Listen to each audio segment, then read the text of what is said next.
Properly fueling your key sessions and races is a major piece of the performance puzzle, but sometimes those pieces don't fit well together, and that can be a big problem.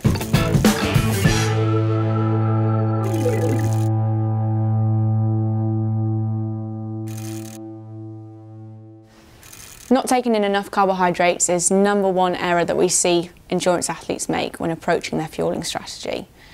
If an athlete is exercising for around 90 minutes at a moderate to high intensity, they need to be consuming some carbohydrate in order to maintain their performance and to avoid any reduction in pace and intensity.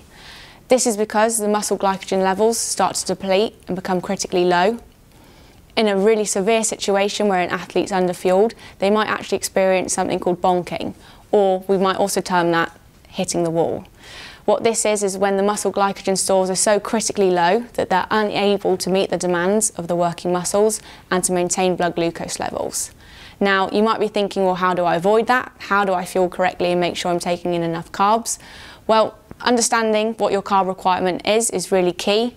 And if you're not sure how to do that or what your number is, then we have loads of tools on our website which can help you with that, precisionhydration.com.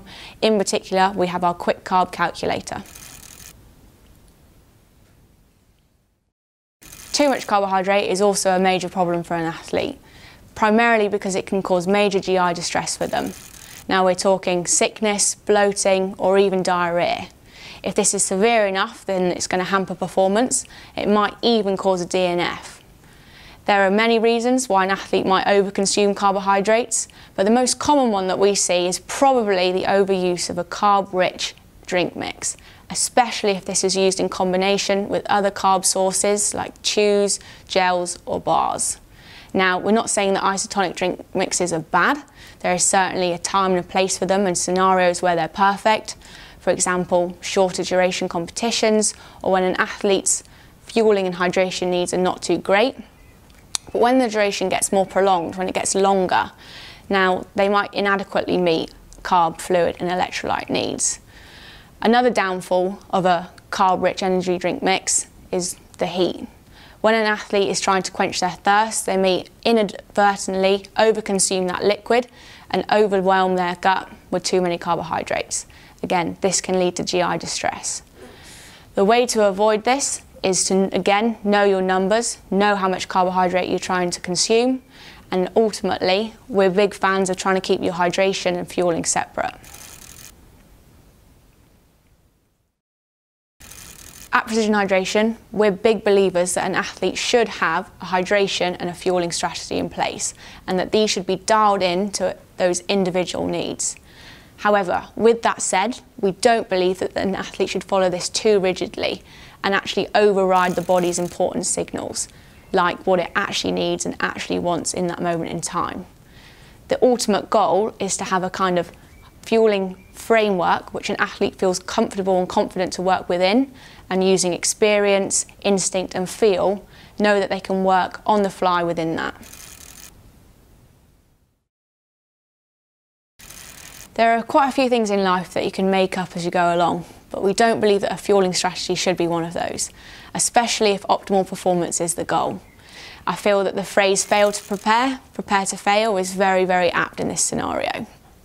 The main pitfall here tends to be that inadequate fueling early on, because of adrenaline being high and other fight or flight hormones masking effort in those early stages and killing any hunger pangs, may lead to a bonk later down the line or just a general dip in performance when that true cost of those early stages kicks in. Now, how do we avoid this? Well, again, make sure that you're prepared. Trial your fueling strategy in a few key training sessions. Take notes and compare what you did with how you felt. And then over time, you'll gain enough experience to know what works and what doesn't. Some people like surprises, your gut definitely doesn't, and especially on race day. If your intention is to consume a substantial amount of carbohydrates and/or volume of fluid, then you need to undergo some form of training the gut protocol in those weeks leading up to competition. This is often an underestimated but very, very important step in race preparation. To leave it all to chance risks GI distress come competition day if you try to take more carbohydrates than the gut is accustomed to. Now the good news is the gut is highly adaptable, and this is not just to the volumes of food and fluid that you give it, but also to the types of food that you give it. So if you undergo a period of time of giving the gut a greater volume of carbohydrate, you'll see that that ceiling of what is tolerable to you raises up. Now, this concept of training the gut doesn't necessarily come naturally to a lot of athletes, and this is because during training sessions they may feel that underfueling helps aid weight loss, or they believe that come race day, if they start fueling with more carbohydrate than they're accustomed to, this may magically help their performance with greater carbohydrate availability. However, what we know and what we've seen by working with elite and professional athletes is that it's a very common trait for them to fuel aggressively during key training sessions with more carbohydrate. And this is so that they are physiologically and psychologically ready come race day for the amount of carbohydrates that they're going to take. If you're interested in training the gut, go onto our website, precisionhydration.com, and you can look up our gut training protocols.